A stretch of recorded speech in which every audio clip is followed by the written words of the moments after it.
hindi mo naman talaga kailangan ng sobrang laking sahod. Kailangan mo lang talaga magkaroon ng kahit simple lang na trabaho.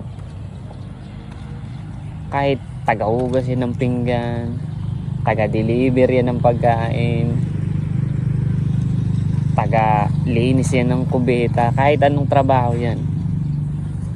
Hindi mo talaga kailangan ng malaking sahod. Kahit basic lang na trabaho.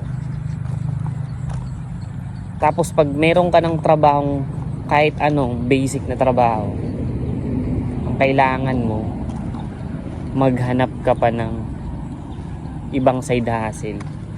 Kumbaga kailangan mong dumagdag ng arsenal ng skill pa sa sarili mo. Huwag kang aasa talaga dyan sa trabaho mo na main income mo.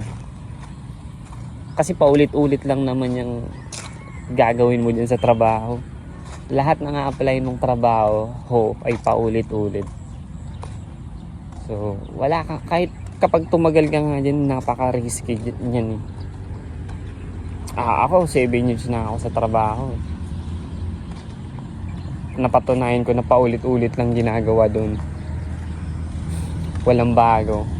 Gising, 8 hours tulog, gising, 8 hours trabaho, tulog. Tangina, nakakaurat. Tapos nung nabukas yung isip ko na gagawin ko na lang siya na pang survival, pangkain. Tapos sabi ko, kailangan kong umincome labas ng employment. Yun, doon na nagtuloy-tuloy yung ano ko. Hindi pa naman tayo winning. Nasa survival mode pa rin naman ako. Pero at least yun, nasisimulan ko na yung mga side hustle ko. Siguro kung empleyado mindset ako, hindi ko gagawin tong pagbablog. Hindi ako mag-buy and sell. Hindi ko papasukin tong content creation.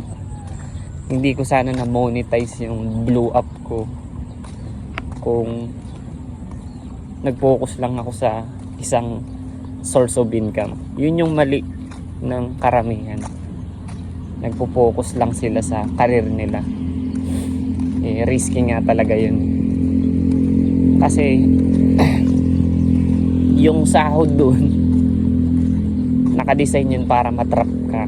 Yung saktuhan lang talaga na mo, walang matitira para hindi ka makaipon, para hawak ka nila. Kasi nga may kontrata dyan. Doon pa lang sa kontrata, lugi ka na.